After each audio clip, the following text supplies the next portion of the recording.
All right, welcome everybody. I really appreciate you taking the time to come to this presentation, whether you're joining in person right now, through Zoom, or if you happen to access this presentation later, with a recording. I'm really glad that you decided to come here in a virtual sense and access this.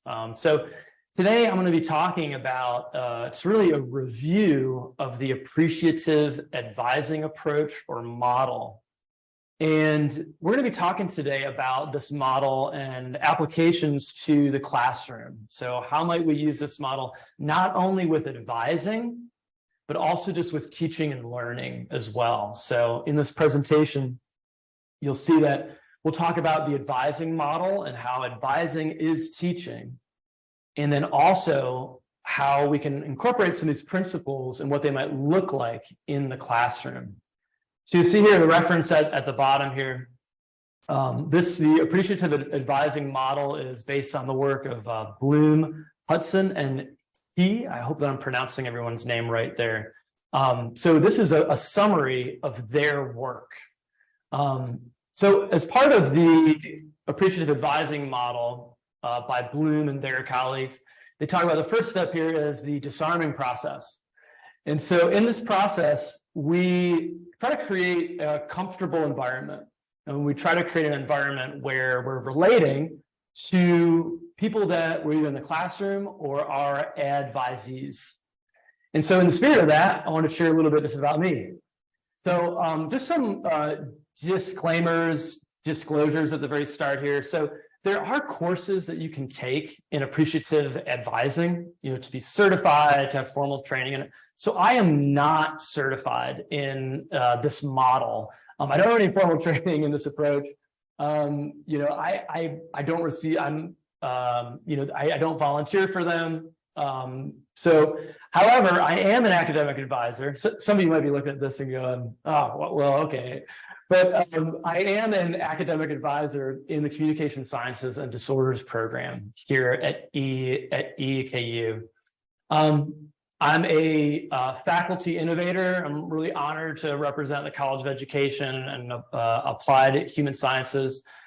Some days I feel very innovative, some days I don't.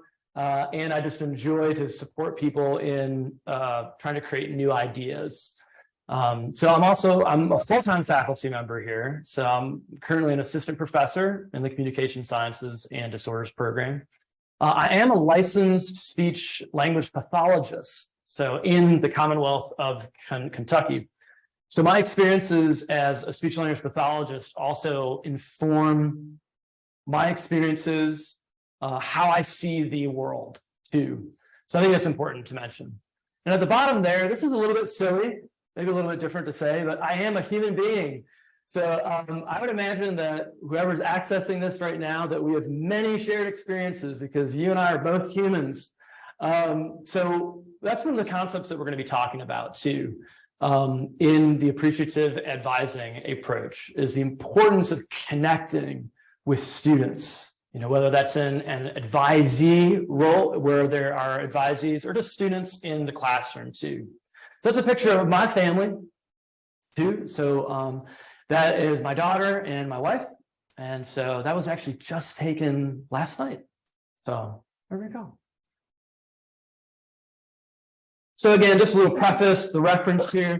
Again, this presentation is a review and highlight and some highlights here of the appreciative advising model by Bloom and their colleagues. So that's the full reference there. So we're going to be talking about this model and highlighting the stages of it. And so academic advising is teaching when we really think about it. In fact, sometimes teaching or advising rather is listed under teaching at different universities depending on the college. So in the College of Education and Applied Human Sciences, which is the college that I live in, academic advising is actually listed under teaching. So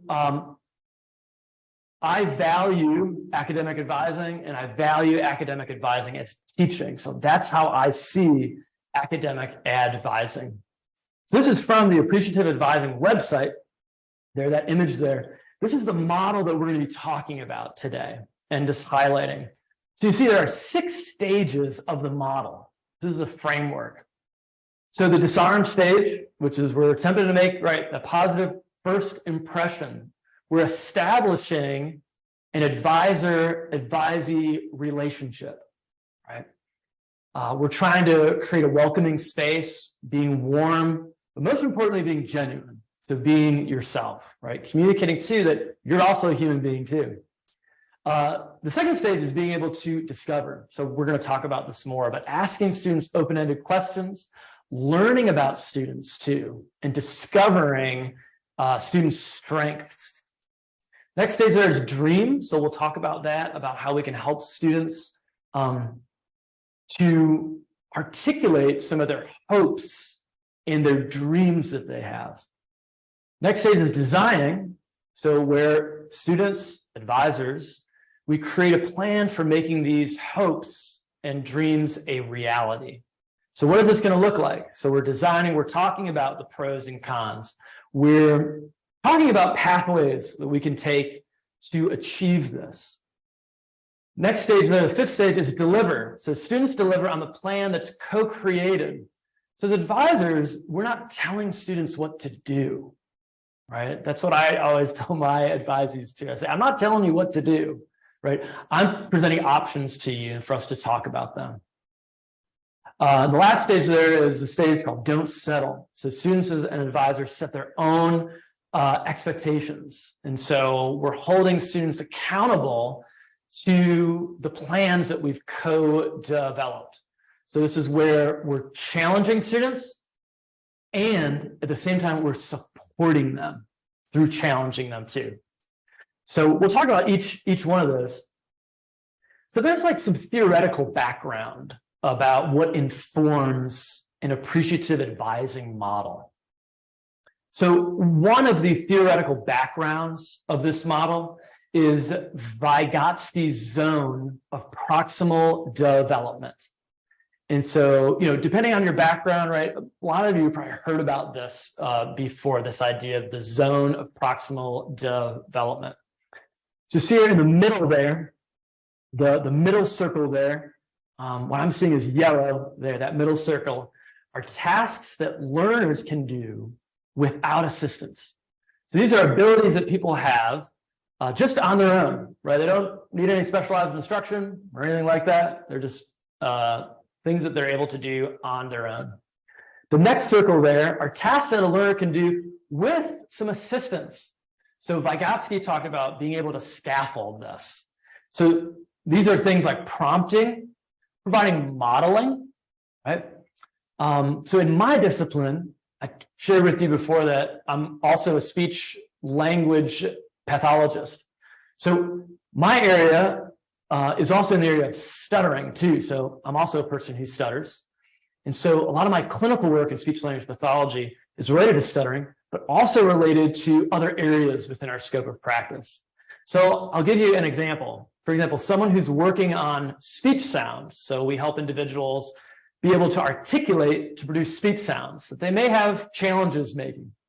That middle circle there, tasks that a learner can do without assistance.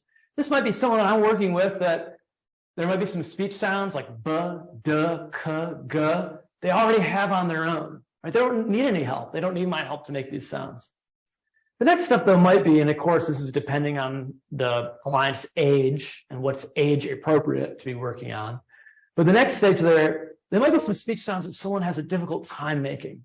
Maybe it's the S sound or the TH sound, like in the word thought or think. With a little bit of assistance, prompting, maybe doing some verbal cueing, modeling, some specialized instruction, that individual is able to make that speech sound. So the next stage there are tasks that learners cannot do, even with assistance. It's important to mention this last one here. They may not be able to do this right now, right? But they may be able to do it later. So these might be those speech sounds that no matter the modeling or the cueing, right, for whatever reason, someone may not be ready to be able to produce those sounds, right? And that's okay. So the zone of proximal development is this idea too, is that when we're meeting students, there are some things that students have, right, they don't need our help with. There are other things that students might need a little bit of support with. And there might be some things, even with support, maybe that students still might have a hard time with, but still, they're still able to eventually obtain those goals, right? But maybe just not in the immediate sense. So hopefully that makes sense. So we'll talk about each one of these stages here of the model. So the first stage is disarming. So in disarming, what we try to do is we try, right, and that's the key word here, striving, right? At the beginning, we said before, we're all human beings. So we're striving, right? We're striving to, and things aren't going to be perfect, but to create a welcoming atmosphere, to create a space where we're trying our best to make someone feel comfortable. So you might be like, okay, how do I go about making somebody feel comfortable? Well, it can be the creation of a space, right? It can be our nonverbals, right? Do we have an open posture, right? Are we smiling, right? Are we learning the person's name? All these things sound like very basic, right? But are we saying that person's name to them, right? Over and over again, right? Are we learning about the other person, which we'll talk more about later? This is also where we're learning information about the student. So we're following up with students too, and we're valuing their time also. So when we're scheduling an advising appointment, we keep that a appointment. If, for example, a student misses an appointment, right, we follow up with them. We say, hey, I hope everything's okay with you. You know, I know we had an advising appointment. Let me know if you want to meet again. But we're creating a space where students feel comfortable.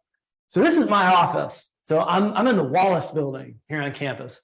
And so I said that it does not always look this clean, okay?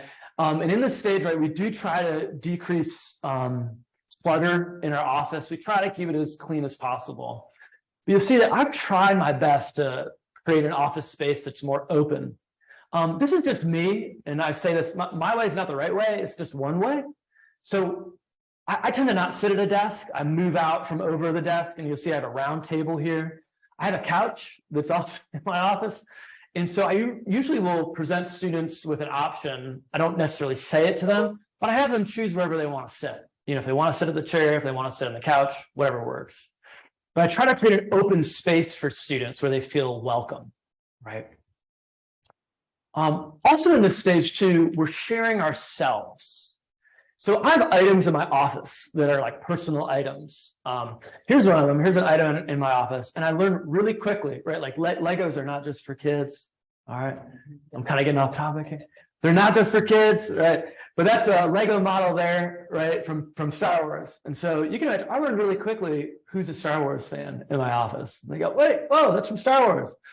So we have artifacts, you know, items in our office that communicate who we are, you know, to help through this disarming process, to show students that we are human too. Here's another item in my office. I have family photos that are in my office. You know, pictures of my family. I shared with all of you a picture of my family at like the very start. So I have other photos, drawings that my daughter has done, you know, but here's a family photo. This is of my grandfather. This is my grandfather, James Burke. And that's a picture of him, you know, on his graduation day. So he graduated from Notre Dame in, I believe it was 1933. So he was a journalism major. And so that's a picture of him in my office, and it sits in a spot where it's a pretty visible spot. And it's a reminder to me about the sacrifices that families and other people have made to be in college. So my grandfather grew up during the time, he went to college during the Great Depression. And his family made lots of sacrifices to help him go to college. So that's a reminder too, and it gives the opportunity to talk about that with other students too, if it organically kind of comes up. So one of the things too that we talk about, I'm just going to go back to this picture also, is we try to create a narrative of our own stories as advisors and also as instructors in classes about, in the disarming stage, what brought us to college. And so I would invite you to really think about your own narrative. What's your story? Like, how did you yourself, we all are human beings, right? When you first came to college, what was your narrative? What was your story? What brought you there? What's your story related maybe to classes that you're teaching? So my story that I share with students, and this is genuine, I share with them, in college, I share about my experience with college, coming to college. In my area of speech language pathology, I share, I learned about the profession from being a client myself. So I'm someone who stutters. I went to speech therapy when I was younger for stuttering. And I share that with them. And I share, I still stutter during this presentation. You probably have heard me stutter before. I'm probably going to stutter again during this presentation. And I share that with them. And I share a little bit just about me, where I'm from, just things like that, where I'm inviting, I attempt to model that, hey, I want to learn about you too. So that's in that first stage there. So disarming, you might think about, how do I apply this to the classroom? Right? We're kind of talking about it in an advising session first. So application to classroom, these are more questions, and you're going to see that here. How do you design your classroom space to disarm, right? To create a welcoming atmosphere. What's the physical arrangement of your classroom? Like in the Wallace building where I'm at, we don't have like round tables. In fact, some of our desks are not on wheels. So we have like some physical limitations. But there have been over the years where I have been able to move the desks around into a circle, into an arrangement that's a little bit more welcoming, just from the physical arrangement of the classroom. Also, how can you disclose information about yourself to students on the first day in the disarming stage, right? We don't have to share everything about ourselves with students, right? I mean, of course, there's going to be some boundaries that are there, but at the same time, we can still share enough about ourselves where we're sharing our narrative. Again, how do you create a space where students feel comfortable? And so in my experience, I found that modeling that at first allows the students the invitation to begin to share themselves, once you start sharing a little bit more of yourself. So think about that, how that could apply to the classroom. Because maybe some of you are saying, well, I don't really do academic advising, right? Because academic advising is really dependent on a lot of different factors. Each program has a culture, each department, each college, each university, across universities might have a different structure about advising. We can still apply these concepts to the classroom as well. All right, so first stage was disarm, where we're creating this welcoming environment. We're trying our best to do that. The next stage with students is the discover stage. And so in the discovering stage, we are discovering more about the students that we're working with. So we're asking open-ended questions, right? We might ask open-ended questions, again, with the model that gives lots of different examples about this. This could be something like, tell me about like what's like your typical day like, tell me more about, now that we've shared a little bit about our narrative, our story, about our experience with college, the subject matter that we're teaching, right? We invite students to share their experiences too. Tell me about like what brought you here to Eastern Kentucky University? Like, how did you like learn about this university, right? We're paying attention. So we're paying attention. We're listening. So we're demonstrating active listening skills.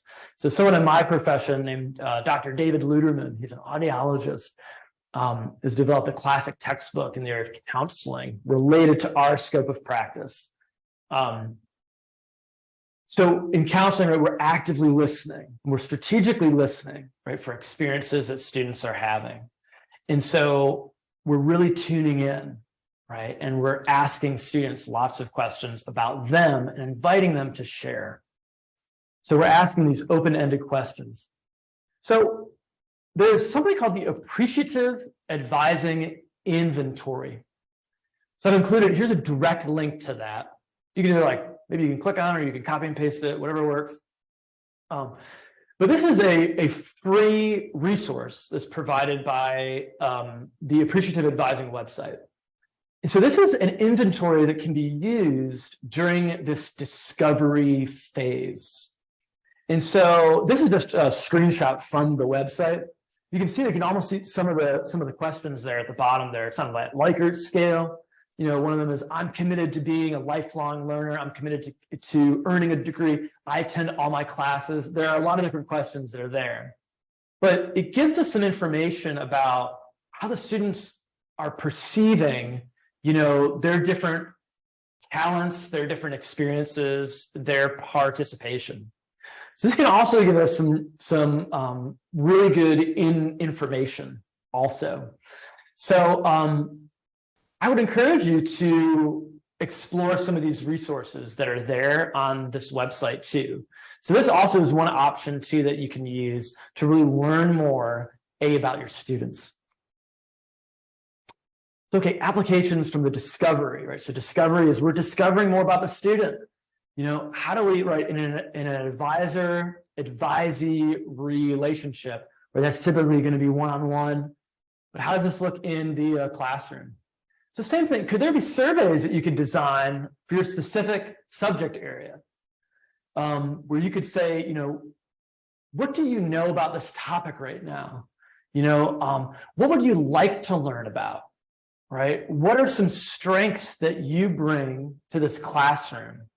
How can you design your class to help discover your students also, and to give them permission to share themselves in class? So again, that might be, right, disarming, right, where, right, sometimes we have to model that first, right?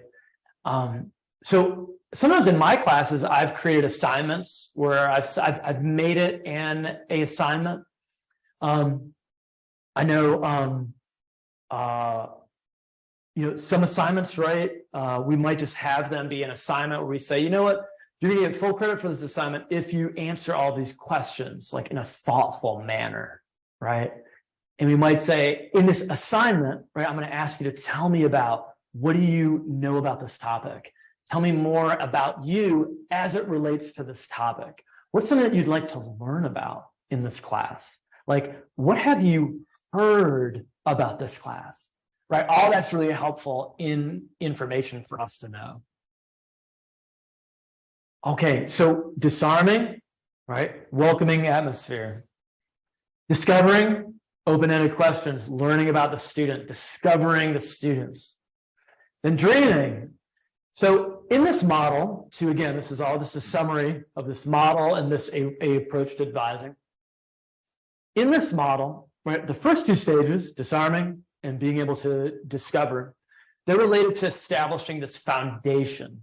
So in my discipline, Dr. Ellen Bennett wrote a textbook about stuttering, talked about this analogy to a house. So right, we're kind of building, so to go off that, we're kind of building the basement here. We're building the foundation of a house, right? So the first two stages are building the basement, right? We're building the house, right? So using some advisor language, right? A prerequisite, to having students dream. So this is where students are sharing their hopes, right? And their dreams.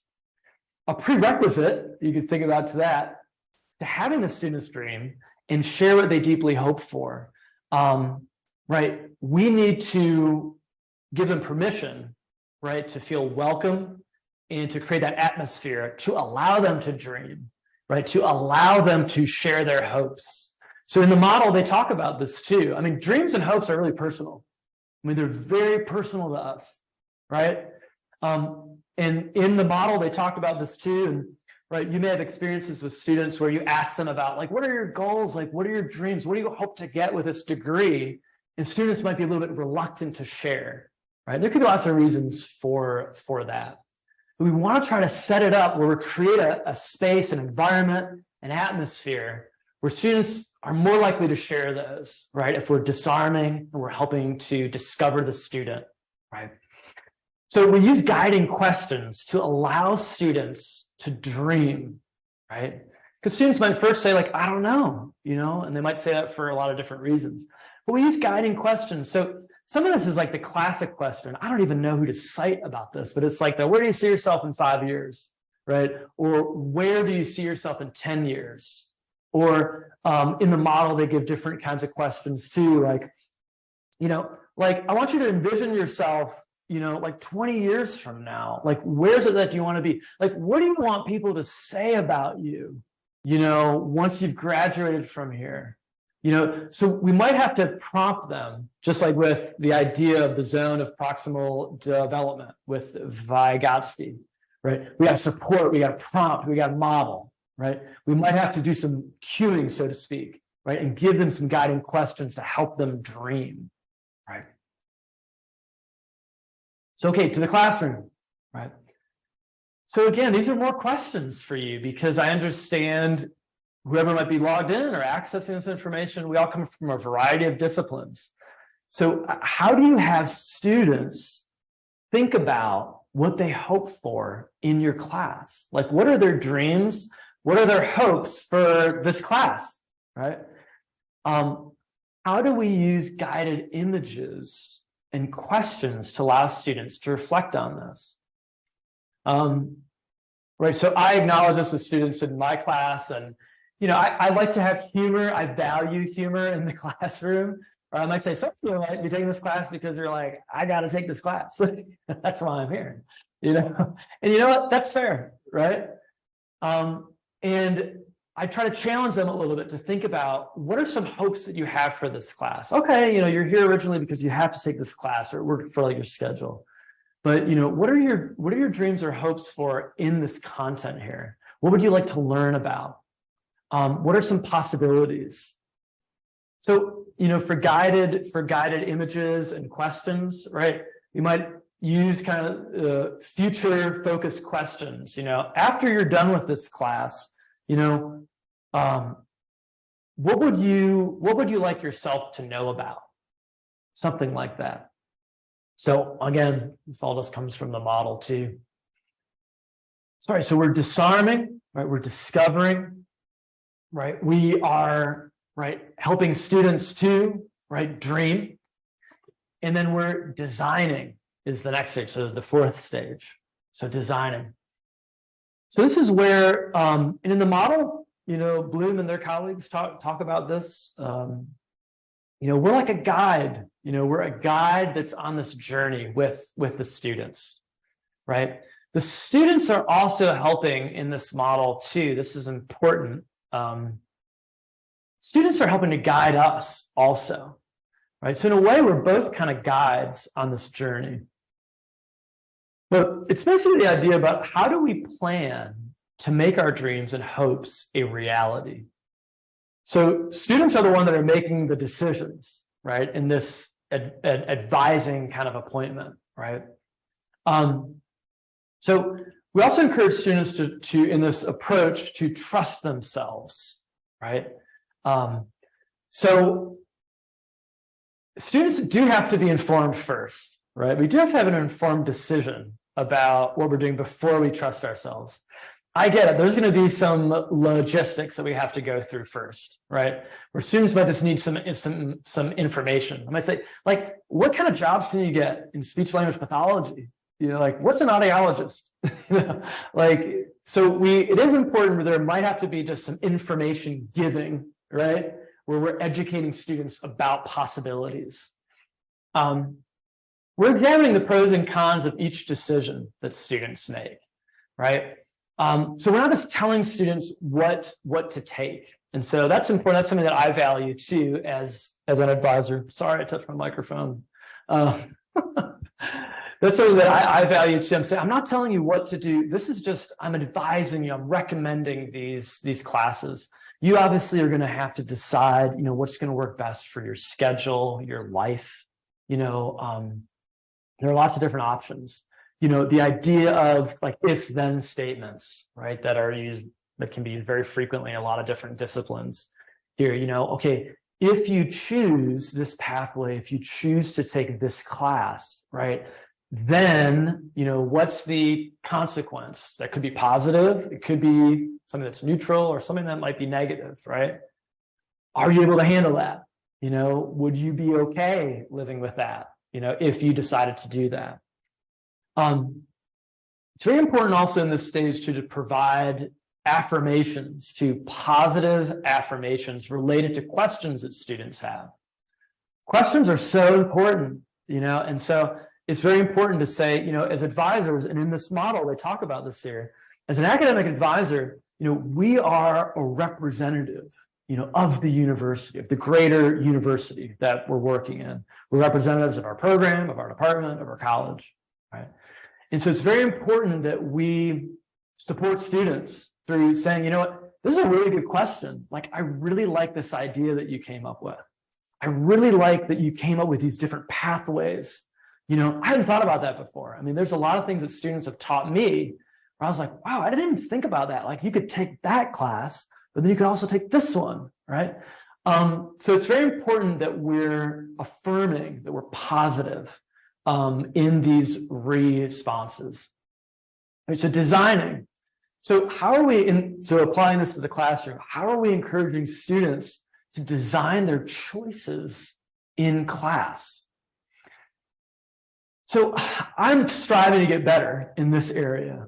So for this, for example, maybe some of you have done this in some of your classes before, where you have like a general assignment, but you might say, there are these different options that you can choose from, right? For example, in my future coursework that I teach in stuttering, I teach 2 courses. I'm really spoiled. I get to teach 2 classes here in stuttering. So my main area, I have an undergraduate course and a graduate course. So in my future classes, I may do this more, where I encourage students, encourage choices. Or I might say, we do have an assignment where I'd like for you to learn about the experiences that people who stutter have. And I might say, you can either, watch this movie about stuttering. You might listen to this one podcast. You could go to a number of these websites and listen to stories about stuttering. Here are some books that you can read about stuttering from a personal experience. So that might be an example of choices. Students at the graduate level in my discipline, they're working on entering the field of speech-language pathology, so having a career in that. So students who graduate from our program, they are eligible to apply for licensure in speech-language pathology. And so sometimes I have students use speech skills that they may recommend to clients, or whatever it might be, not a speech skill, but an approach that we use in therapy. So I may in the future too do this where I give them choices. I might say, you can use this speech strategy, or this speech strategy out in public, to experience what it's like what you're asking your client to do. I would imagine in a lot of your disciplines, this may be a strategy too that you use, where you give choices for experiential learning, perhaps. Right. Also, this idea of positive affirmations, right? Like, I really like the way that you're thinking about this. Wow, like you're really working hard to figure out, what pathway is going to work best for you. I'm really noticing like a lot of changes that are happening, really positive changes that are happening, that you're really thinking about. This is great. So how are we providing those in class, right? I mean, we do this all the time, right? In classes like that, and we're genuine too. That's a great question. Or I've never really thought about it that way before, I never thought about that perspective before. So it's important that we're also thinking about that too here, where we're designing. So the 5th stage here is delivering. So the delivering stage. So after designing, we're talking about the pros and cons of our decisions. Delivering stage are basically, it's just that. You can see there's a second line there. Like the plan, whatever decision that we've made is being carried out, right? So we're, in a way, kind of holding students accountable, like in a really gentle way, in a really caring way, kind way, right? We're holding them accountable for a plan of action. So this could be something like written notes from an advising session. And again, this is so dependent, but like documented in an appropriate manner, right? If you here at Eastern Kentucky, it could be through different platforms that we have, right? I typically will write an email to students, having a written record of something. So it's important, right? It's important to write things down, right? I mean, you might be like, yeah, I get this, okay. But it's important to write things down, I think, especially in advising sessions. So email, is a very quick way to do this. In fact, I ask students as I say, what's the best way for me to record our session, to have a documentation of this. And so email is typically the way that I will record this session. And so we write out, we give a summary of what we talked about. During our advising session, we talked about these following areas here. We talked about the classes, and typically I'm writing, I'm typing, and I tell the students, I say, I'm going to be taking some notes here. This is just what like we're talking about. Here are the classes that like we talked about. If there are links to offices or unique questions that they come up with, I follow up on those if I don't know the answer to them. So the plans carried out, we focus as much also on the conclusion of a meeting that we did on the introduction, right? So at the beginning, we talk about disarming and how important that is. We also talk about in delivering at the end of an advising appointment, we also want to make sure that we end on a positive note too, that we provide some kind of summary of that process. So it might be something where we provide a summary. We said, okay, we talked about these classes here. These are some links here that I'm sending you, to different resources that we had talked about. And over the years of being an academic advisor, there's been many questions that I've got. Maybe you've been in that situation too, where you say to yourself, I don't know the answer to that. That's a great question. Like I'm gonna need to follow up on that. And so it's very important that we do follow up on that. And so we're making sure we follow up on what we said that we're going to do. So in my opinion too, and the model talks about this, is that this is vital, right? So I follow up, with student questions. I typically, my style is I typically will stand up with a student at the end of the meeting and walk them, to my door, which isn't that far away. But, walking with them, saying, I'm really glad that you stopped by here today. I want to hear about how things are going, in like the future. Please know that I'm here for any questions, right? We don't just have to meet during advising season, So we ended on that and we summarized what the plan is that they're going to do. So delivering in the classroom, how are we providing summaries in class? So with delivering, right, we're developing a plan, right? We're providing a summary of what we're going to do and what we're going to follow up on.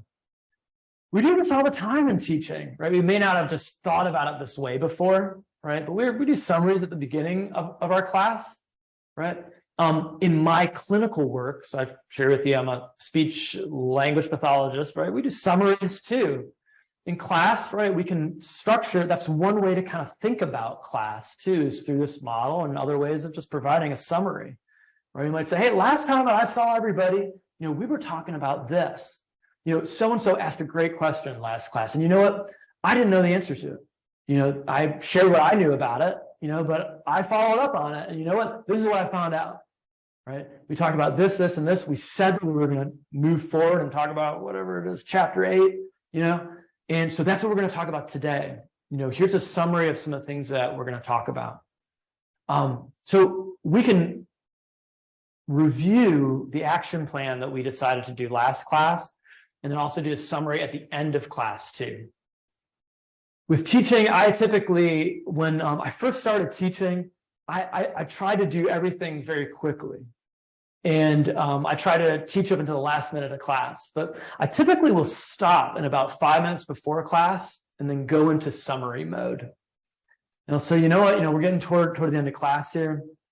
I think this is a good place for us to stop to summarize where we've been, and what we're going to be doing for our next class. There's a strategy that's used very frequently, such as like exit slips in class. Sometimes I have students say, I want you to turn to your partner and I want you to share one thing that you learned today that you didn't think that you were going to learn, or something different that you thought about. And I say, also ask your partner to maybe one thing that's unclear, right? Like, what's something about that we talked about today that like, you're not really understanding? Sometimes, and this is a strategy that something that I learned from Dr. Debbie Hayden. And sometimes in that situation, students then will be able to teach the other students and clear up some information, that wasn't clear. And if it's still unclear, I say, hey, here, I tend to be kind of low tech in some of the things that I do. I say, here's an index card. I'd like for you to write your question or whatever you're thinking about, and I'll collect those, and I'm going to talk about those next class. I ask them, you don't have to include your name or anything like that. So that's kind of what it might look like in the classroom.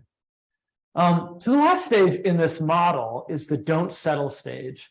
So in the model, they talk about this idea of, we want to make sure that we're holding students accountable, that they're not settling just for something that's, well, it's average, so that's okay, right? We want students to, and in the model, what they talk about here too, and with Vygotsky, also this idea of becoming the best version of yourself, right? And each person is unique. We're all unique. So we challenge students to stay true to their dreams and their hopes, right? And to remind them of those too. At the same time, we're providing support to them too. So in my discipline, it might be something where a student might say, I'm not really so sure, what kind of setting I might want to work in speech language pathology. So I challenge them, I might say, have you ever observed, this is just one example. But I might say, have you ever observed a speech language pathologist before? And I say, no, I haven't. I say, well, I'm going to challenge you, to find someone to observe. But I'll support them too. I say, you know what? We have, and a lot of people on campus don't know this, we have a speech language clinic that's on campus here. So I might say, you know what, I'm happy if you would like to come, right? We can check with our clinic director and all of that and get it approved. But if you'd like to come and observe, you're welcome to do that here. Here are some contact people, that I know that you could contact. So I'm not doing it for the student, right? But I'm supporting them, and then I'm following up with them about it. So this is through regular meetings, right? And it's important to keep advising notes. And so I try my best to review my advising notes before the meeting. When I say, last time we were talking about how you wanted to maybe observe a speech language pathologist. How is that going? I gave you some resources here. Do you need some more support from me? This is one of the dreams that you had. You wanted to work in this setting, I know. And so being available for students. So of course, this is during advising appointments. Of course, during advising season, of course, we kind of schedule these advising appointments then, but also just being available. So just being available for students.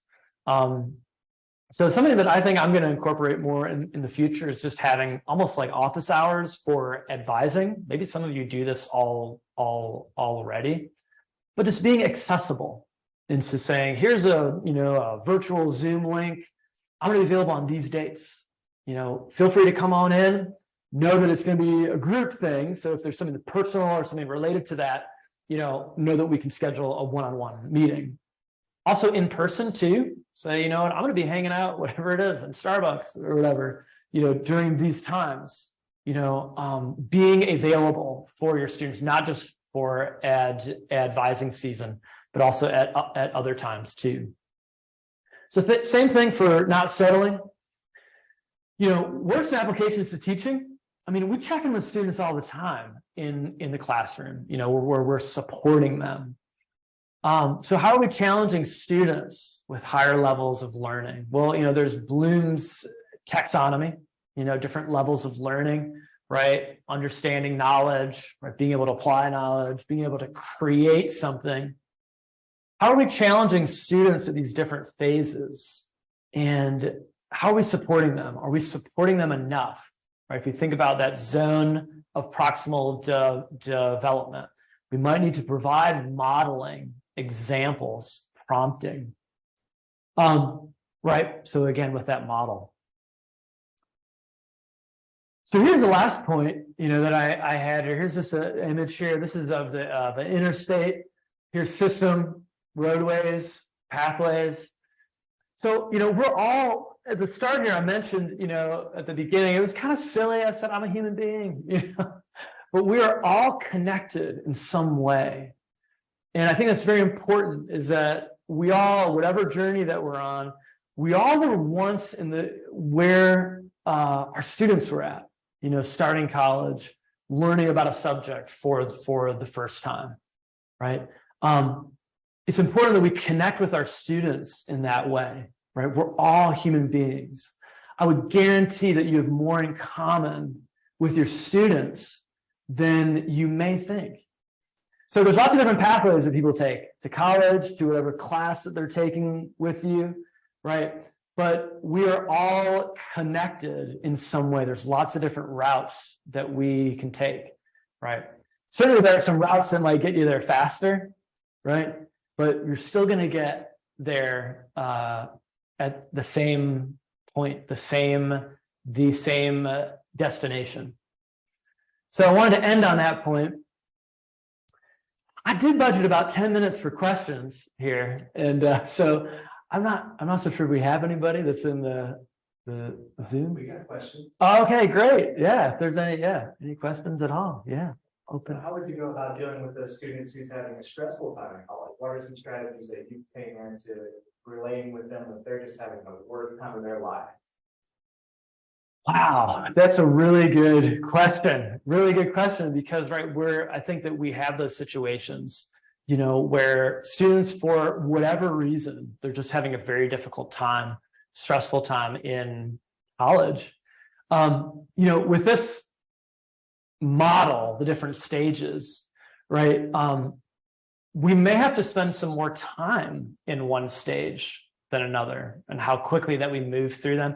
We also might go back, and work on different stages. So I guess to answer that, right, we might, with the disarming, when I think about that, I think about the disarming and the discovering phase, to be spending more time with that, and trying to discover what the students' experiences are, trying to understand what exactly is going on, with providing more support. Maybe in that sense, we need to, there's a lot of places over in like the Whitlock building. The Whitlock building is a lot of times like the one-stop shop here.